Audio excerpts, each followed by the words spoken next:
Los bancos de hábitat.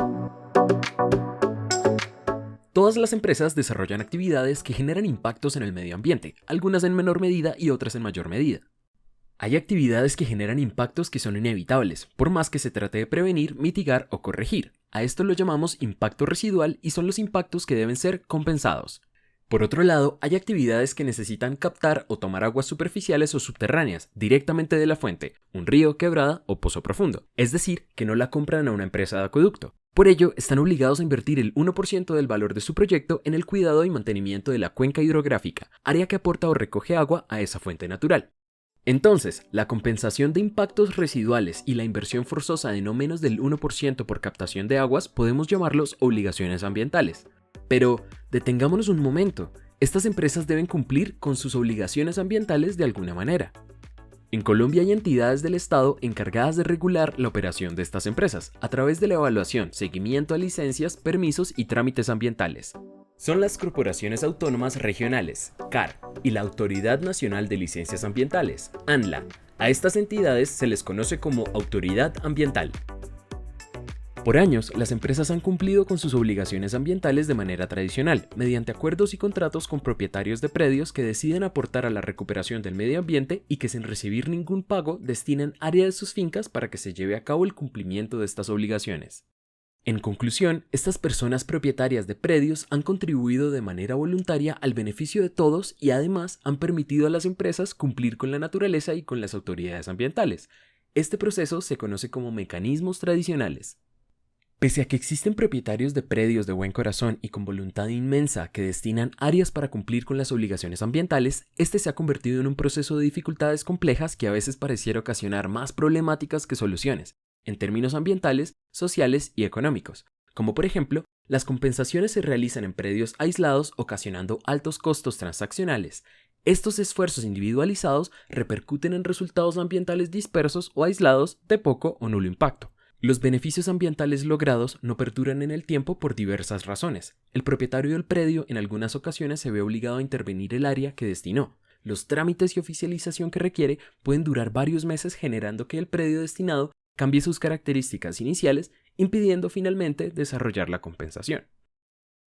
En busca de soluciones que beneficien el medio ambiente, que nos favorezcan en términos sociales y culturales como comunidad, que ofrezca a las empresas escenarios óptimos para cumplir con sus obligaciones ambientales y que permita a las autoridades ambientales hacer una buena gestión y regulación ambiental, aparece un mecanismo interesante: los bancos de hábitat. ¿Qué son los bancos de hábitat? Son áreas estratégicamente seleccionadas para conservar la biodiversidad mediante actividades de preservación, restauración y/o uso sostenible. Preservar significa cuidar, resguardar o proteger los ecosistemas que están bien conservados. Por ejemplo, los bosques ubicados a los lados de las quebradas, ríos o montañas que aún tienen árboles grandes, muchas especies vegetales, desde el suelo hasta las copas, donde habitan muchos animales, son áreas que debemos proteger. Restaurar significa recuperar los ecosistemas y su biodiversidad, que pueden haberse afectado por sobreexplotación. Por ejemplo, las áreas montañosas que producían agua y eran refugio de muchas especies animales y vegetales y hoy se han convertido en potreros donde ya ni pasto sale por falta de suelo y resequedad. El uso sostenible se refiere a aprovechar o tomar de la biodiversidad lo que necesitamos de manera responsable, mesurada, pensando en la conservación del ecosistema, permitiéndole la supervivencia a través del tiempo. ¿Cómo funciona un banco de hábitat? Primero, para que un banco de hábitat funcione, necesita de unos gestores que lo creen y registren. Es aquí donde entramos nosotros. Por una parte, los propietarios o comunidades, campesinas, indígenas, afrocolombianas, etc., que deseen apostarle a la conservación, restauración y el uso sostenible de sus predios. Por otra parte, los gestores, que son las organizaciones EIATEC SAS, la Fundación Batis y el Instituto de Políticas para la Sostenibilidad, IPS, de Costa Rica. Los gestores hacen una inversión previa en el banco de hábitat. Cuando obtienen resultados, generan un cupo ecológico que ofrecen a las empresas que requieren compensar. Son varias las empresas que adquieren este cupo. Esto garantiza su permanencia en el tiempo y los gestores son los garantes de que todas las partes tengan sus beneficios. Al tener varios proyectos invirtiendo y uniendo fuerzas, se reducen los costos transaccionales, genera oportunidades de ingresos para dueños, poseedores o tenedores de predios con vocación de conservación, genera un aumento en las ganancias ambientales, recuperando los ecosistemas, potenciando los territorios, fortaleciendo culturalmente a las comunidades y al obedecer al pago por desempeño vincula a todas las partes con su compromiso a largo plazo. Según el Ministerio de Ambiente y Desarrollo Sostenible, el mecanismo del Banco de Hábitat tiene mayor probabilidad de éxito frente a otras medidas de compensación. Beneficios para los dueños de las tierras. Don Juan y Doña Marta están interesados en el Banco de Hábitat, pero no tienen claro qué pasará con su finca ni qué responsabilidades tienen al afiliarse. Ellos tienen una finca productora en la que tienen diferentes cultivos, áreas de pasto para 5 vacas y por su finca pasa una quebrada donde a veces también pastan y buscan sombra a las vacas, y tienen una pequeña zona de bosque a la que nunca van. Don Juan y Doña Marta postulan su predio. Después de la evaluación del predio por parte del equipo técnico, si se considera viable, se inicia el proceso de registro. El equipo técnico hace una zonificación, es decir, define las diferentes áreas del territorio. En los espacios de la finca que están dedicados a la producción, se inicia un proceso de tecnificación con el que se hace más eficiente los recursos, es decir, que se produce más con menor impacto ambiental y se produce más en un área más pequeña. Se harán capacitaciones y el ingreso recibido por las áreas en conservación y recuperación aportarán los recursos necesarios para que esto sea efectivo y beneficie mucho a Juan y Marta. Los cultivos se tecnificarán y las zonas de pasto serán mejor cuidadas para que puedan tener las vacas en menos espacio, pero con más comida, sombra y agua.